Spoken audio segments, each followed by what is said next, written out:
Okay, so remember how a box plot works. Remember how it works. Let me write up here for you again. A box plot,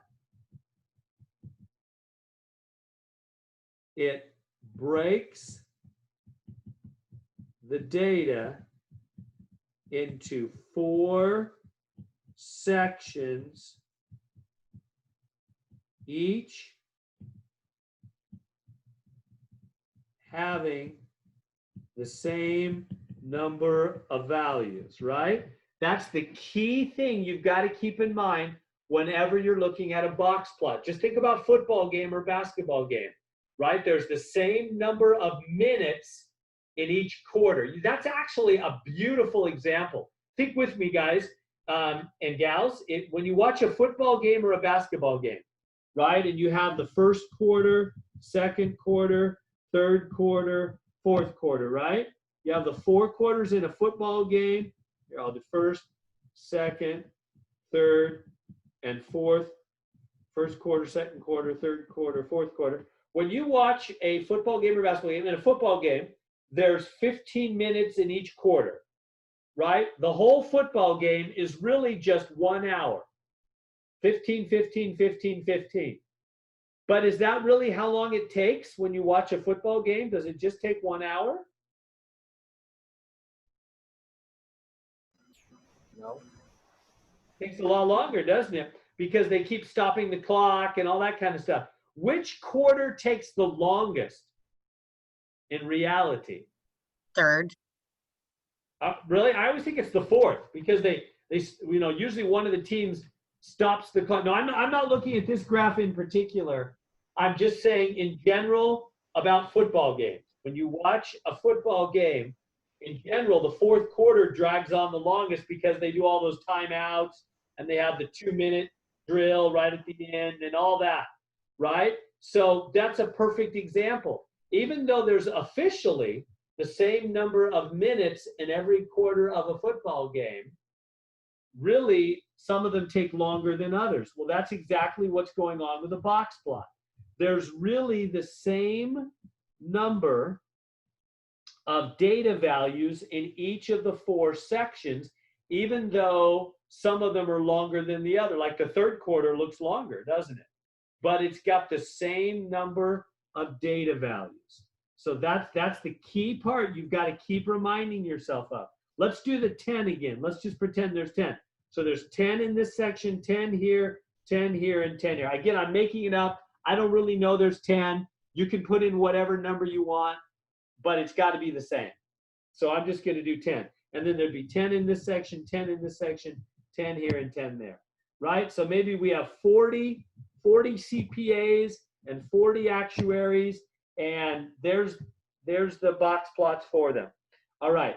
So notice that this line right here hits somewhere before 30,000. This is salary in thousands of dollars. So that means this is the lowest paid CPA. So the lowest paid CPA makes somewhere under $30,000 a year, right? And the highest one is somewhere, I don't know, maybe 76, 77, whatever that number is.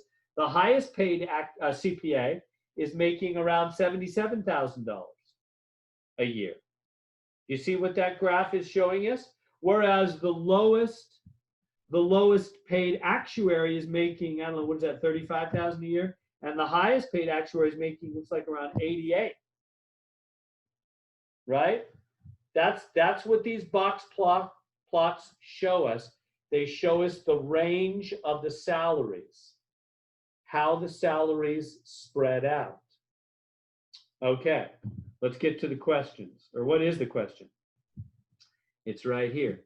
There's only one question. If a person is making the 3rd quartile salary for a CPA, 3rd quartile salary for a CPA. Let me erase what I put here and find that spot. 3rd quarter salary for a CPA. 3rd quartile. Remember the quartiles? That's the end of the quarters. So this is Q1, Q2, Q3, Q4, because that's the end of the first quarter, end of the second, end of the third, end of the fourth, and down here, here's Q1 for the actuaries, into the first quarter for the actuary, Q2 into the second quarter for the actuary, Q3 into the third quarter for the actuary, and Q4 into the fourth quarter for the actuary.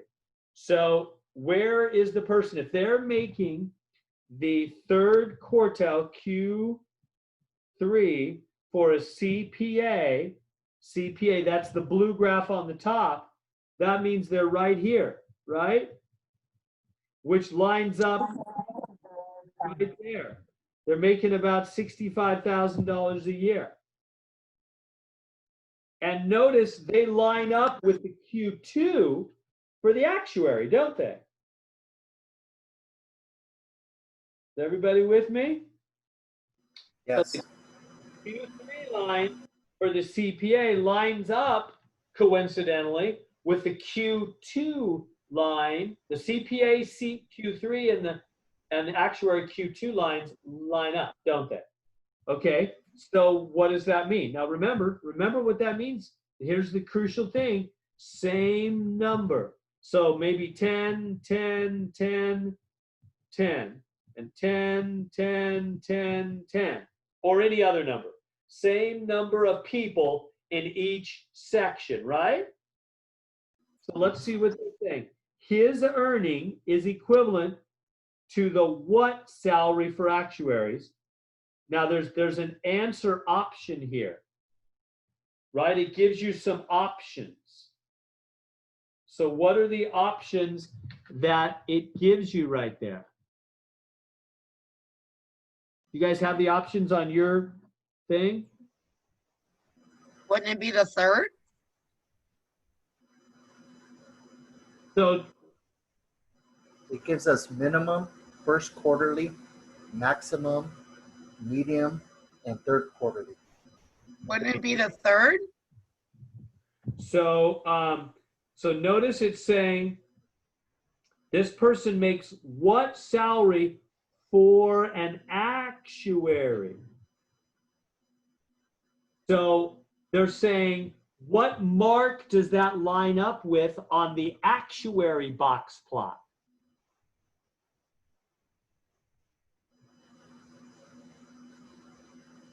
Q2.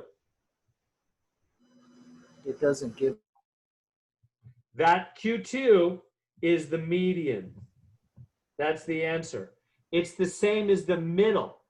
Median means middle, which is also Q2, right? Isn't the end of the second quarter in a football game halftime? Isn't that the middle of the game? We call that in statistics language the median. Kind of like the median on a road. You know, when you're driving on a highway, they talk about the median. That's the middle, isn't it? So median means middle. It's the same as Q2. Q2 and median and middle are all the same thing. And that's the first answer. You see that? Q3 for the CPA lines up with Q2, which is the middle for the actuary box plot. That's what they're saying. The third quarter for the CPA is the median for the actuary, the middle, the Q2. Would it always be described as medium and never Q2? Right. Yeah, they won't actually say Q2. Good question. Yeah, they won't say Q2. They'll just say median. It's the middle. That's right. That's how they'll say it. Okay, so now let's answer this second part. He is making less than what percent of actuaries? So if you're right here, right? You're right here at the Q3 for CPA, which lines up with the Q2 for actuaries. You're making less than what percentage of the actuaries?